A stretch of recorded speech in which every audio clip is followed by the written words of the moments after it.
সেই রকম পুলিশকে আমরা চাইছি। কিন্তু মমতা ব্যানার্জির রাজত্বে মানুষ, সাধারণ মানুষ পুলিশকে দেখলে তাদের ছাতি কেঁপে যায়, আর গুন্ডারা পুলিশকে দেখলে ভাবে যে এই তো আমার ভাইরা ভাই চলে এসছে।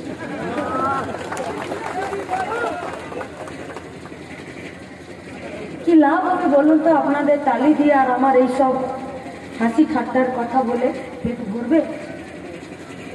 পরিযায়ী শ্রমিকরা আমাদের পশ্চিমবঙ্গ রাজ্যে ফিরে আসবে?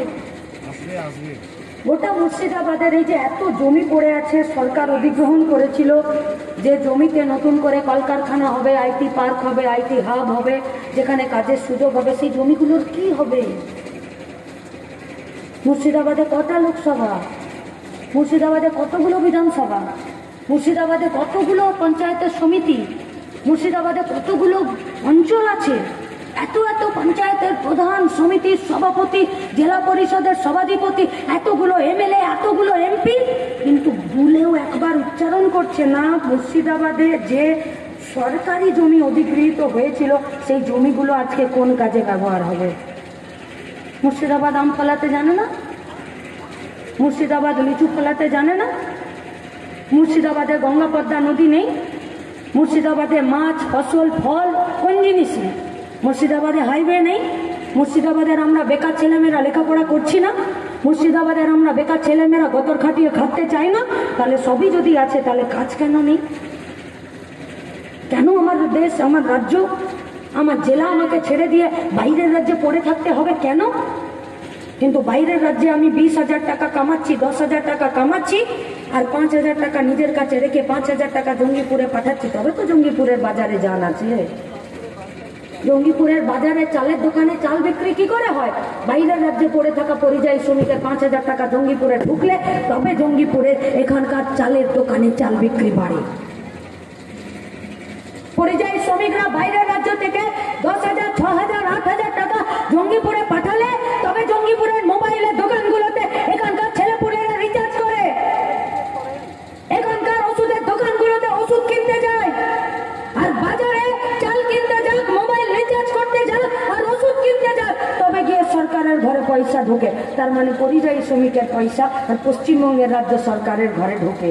আর পশ্চিমবঙ্গ রাজ্য সরকারের কানে, মুখে, নাকে কোথাও তেল দেওয়ার কোনো ব্যাপার নেই। পরিযায়ী শ্রমিক ও তো মরার জন্যই জন্ম নিয়েছে, বাইরের রাজ্যে যাবে, কাজ করবে, 14 তলা থেকে পড়বে, সেখানে পুলিশের মার খাবে, গুন্ডার মার খাবে, রেলে কাটা পড়বে, পড়ুক, ফিরে আসুক, না আসুক, তার পরিবার কি খাবে, কি যাবে কেউ দেখবে না, কিন্তু তার পয়সাতে আমার বাজারে যান আছে, জিনিসপত্র কেনাকাটা হচ্ছে, তবে গিয়ে সরকারের ঘরে পয়সা জমা হচ্ছে। আর সরকার সেই পয়সা নিয়ে কোথাও মোল্লা মুয়াজ্জিমদেরকে ভাতা দিচ্ছে, তো কোথাও পুরোহিতদেরকে ভাতা দিচ্ছে, কোথাও দুর্গা পূজা করছে, তো कहीं पर चुल्लू पीकर मरने वालों को भी 2 लाख रुपए दे रहा है। আর আপনি, আমি, আমাদের কাজ, আমাদের ভবিষ্যৎ, তার কি হবে? বলছে সব সমস্যার সমাধান হবে যদি মুসলমানরা হিন্দুদেরকে কেটে দেয় আর হিন্দুরা যদি মুসলমানদেরকে কেটে দেয়। তাই তো বলছে, মুসলমানরা যদি হিন্দুদের ঘরে আগুন লাগিয়ে দেয় আর হিন্দুরা যদি মুসলমানদের ঘর বাড়ি ভেঙে দেয়, তাহলেই নাকি সব সমস্যার সমাধান হয়ে যাবে। বিশ্বাস করেন নাকি হয়ে যাবে সমাধান?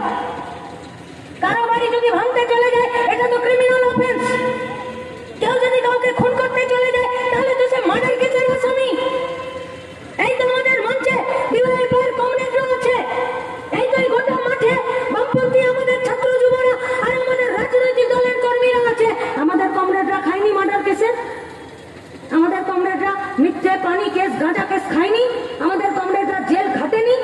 তাহলে যদি লড়াই করতে গেলে, আন্দোলন করতে গেলে মার্ডার কেস খেতে হয়, তাহলে এক ধর্মের লোক হয়ে আরেক ধর্মের লোককে খুন করে দিলে মার্ডার কেসের আসামি কেন হবে না? তখন হয়ে যাবে দাঙ্গা। কারা চাইছে দাঙ্গা? বিজেপির পার্টিটা, शुभेंदु, सुगंध, अमित शाह, मोदी, इन लोगों का पार्टी है। कौन है इन लोगों का नेता? कौन था इन लोगों का नेता?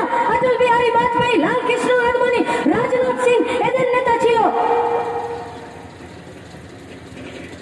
প্রজ্ঞা সিং এদের নেতা ছিল। মালেগাঁও বিস্ফোরণ ঘটিয়েছিল প্রজ্ঞা সিং। অটল বিহারী বাজপেয়ী, লাল কৃষ্ণ আডবাণী এরা রথযাত্রা বের করেছিল, আর যে রাস্তা দিয়ে এদের রথ যেত সেই রাস্তায় মানুষের রক্তে ভিজে যেত।